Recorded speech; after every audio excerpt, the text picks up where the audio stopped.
Lord. ఇది నా వాగ్దానము. సామెతల గ్రంథము 8వ అధ్యాయము 35వ వచనము. నన్ను కనుగొన్నవాడు జీవము కనుగొను, యెహోవా కటాక్షము వానికి కలుగును. ఎంత గొప్ప వాగ్దానాన్ని దేవుడి దినము మనకి అనుగ్రహిస్తూ ఉన్నారండి. దేవుణ్ణి కనుగొన్నవాడు జీవమును కనుగొన్నంట, ఆయన కటాక్షము వానికి కలుగునంటండి. దేవుని యొక్క జీవము అనగా ఆయనని మనము కనుగొనినప్పుడు మన యొక్క జీవితాలలో జీవము కలుగుతుంది. అలాగే దేవుని యొక్క జీవముతో పాటు ఆయన యొక్క కటాక్షము మనకి కలుగుతుంది. ఆనాడు మరి అబ్రహాము దేవుణ్ణి కనుగొన్నాడు. ఎవరు నిజమైన దేవుడు, ఎవరు నిజమైన రక్షకుడు అని వెతికినప్పుడు దేవుడు ఆయనకి కనుగొనడానికి దేవుడు సహాయం చేశారు.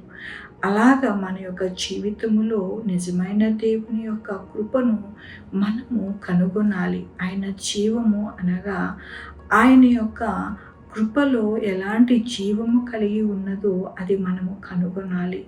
అప్పుడే మనము మన యొక్క జీవిత గమ్యము చక్కగా ఉంటుంది. ఆనాడు అబ్రహాము యొక్క జీవిత యొక్క గమ్యము ఎలా ఉన్నదండి? సంతోషకరముగా, సమాధానకరముగా, అలాగే ఆనందకరముగా మరి జరిగినది. మనకి కూడా అలాంటి జీవితాన్ని దేవుడు మనకి అనుగ్రహిస్తాను అంటూ ఉన్నారు. ఎప్పుడు అని అంటే ఆయన జీవమును కనుగొన్న వారికి. కాబట్టి మన యొక్క జీవితాలలో దేవుని యొక్క వాక్యాన్ని బాగా నెమరు చదువుతూ ఆయన యొక్క కృప, ఆయన యొక్క హృదయము, ఆయన యొక్క జీవము ఎలాంటిది అని మనము కనుగొంటే కనుక మన జీవితములో ఆయన యొక్క కటాక్షము మనకి కలుగుతుంది. దేవుని యొక్క కృపలోని ఎల్లప్పుడూ కూడా అబ్రహాము సాగిలపడినప్పుడు దేవుని కటాక్షము వాని మీదకి ఉండి గొప్పగా ఆయన ఆనందించిందిగా మనకి వాక్యం సెలవిస్తూ ఉన్నది. కాబట్టి మన యొక్క జీవితంలో కూడా కటాక్షమును కలిగి మనము ఎల్లప్పుడూ కూడా గొప్పగా ఆనందించాలని దేవుడు ఈ దినమున దేవుని యొక్క వాగ్దానముతో మాట్లాడుతూ ఉన్నారు. దేవుని యొక్క వాక్యములోని నీతిమంతుల వేరు చిగురించును, నీతిమంతులు చిగురాకు వలె వృద్ధి నొందుదురు. అవునండి, ఆనాడు అబ్రహాము దేవుని యొక్క కృపచేత ఆయనని పిలిచినప్పుడు, ఆయన వచ్చినప్పుడు ఆయన ఎక్కడా కూడా మరి ఇబ్బంది పడినట్టు కానీ, మరి వారి యొక్క జీవితంలోని మరి కొదువై ఉన్నట్టు కానీ లేకుండా ఎల్లప్పుడూ కూడా ఆయన యొక్క చిగురు మరి ఎంతగానో మరి వృద్ధి కలగడానికి దేవుడు సహాయం చేశారు. అనగా ఆయన యొక్క జీవితంలో ఎక్కడా కూడా ఎటువంటి లోటు, ఇబ్బంది లేకుండా సమృద్ధి అయిన జీవితము ఆయన అనుభవించడానికి దేవుడు సహాయం చేశారు. అలాంటి స్థితిని దేవుడు మనకి అనుగ్రహిస్తాను అని ఈ దినము సెలవిస్తూ ఉన్నారు. మనము ఎల్లప్పుడూ కూడా నీతిమంతులుగా తీర్చబడి చిగురాకు వలె వృద్ధి చెందడానికి దేవుడే మనకి నీరు కట్టి ఫలము పొందేలాగున సహాయం చేస్తాను అంటూ ఉన్నారు. కాబట్టి మన జీవితంలో ఎల్లప్పుడూ కూడా ఆయనని కనుగొనాలి, ఆయనతో సహవాసం చేయాలి. ఆయనలోని మనము ఎల్లప్పుడూ కూడా ఆనందించే వారిగా ఉంటే కనుక, అనగా ఆయన యొక్క వాక్యములోని చక్కగా మనము నడవాలి, వెతకాలి ఆయన వాక్యములో. అలాగే దేవుని యొక్క కృపను అంటుకట్టుకొని బ్రతకాలి. వాక్యముతో ఎల్లప్పుడూ మనము సావాసం చేయాలి. అప్పుడే మన దినములు చక్కటైన మరి చిగురాకు వలె వృద్ధి చెంది మనకి ఎటువంటి లోటు అనేది లేకుండా దేవుని కృపను మనము అనుభవిస్తామని ఈ దినమున దేవుడు ఆయన యొక్క కృపతో, వాగ్దానముతోనూ వాక్యముతోనూ మాట్లాడుతున్నందుకు దేవునికి వందనాలు చెల్లిస్తూ ఉన్నాను.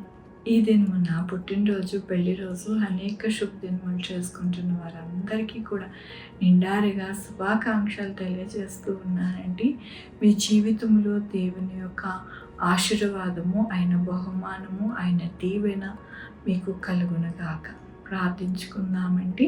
యెహోవా దేవా నా తండ్రి నా ప్రభా మీ కృపా కనికరస్తాను బట్టి అవునయ్యా యేసయ్యా మీ యొక్క కృపలో నాయన మిమ్మల్ని నాయన కనుగొని నా ప్రభా మీ కటాక్షము పొందుకునే వారిగా ఉండడానికి మాకు సహాయం చేయండి నా ప్రభా. ఈ దినమున పుట్టినరోజు పెళ్లి రోజు అనేక శుభదినములు చేసుకున్న వారందరినీ దీవించండి, ఆశీర్వదించండి నా ప్రభా. మీ యొక్క కృపలో వారికి బహుమానం అనుగ్రహించండి నా ప్రభా.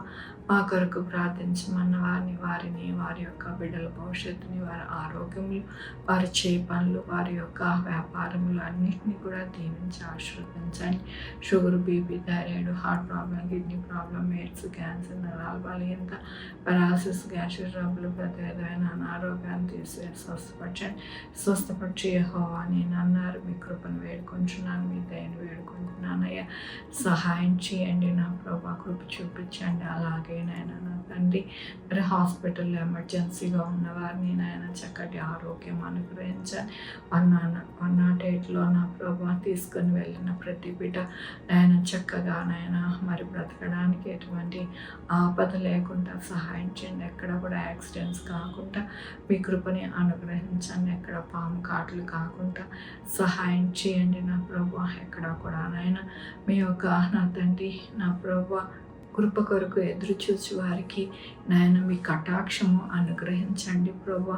యేసయ్యా నాయన నా తండ్రి మరి నా ప్రభా అన్ని విషయాలలో నాయన మీరే నాయన మా యొక్క జీవితాలలో మేలుతో నింపి సహాయం చేయమని కోరుకుంటూ నా ప్రభు నా రక్షణ యేసుక్రీస్తు పరిశుద్ధమైన నామమున అడిగి వేడుకుంటున్నాను తండ్రి.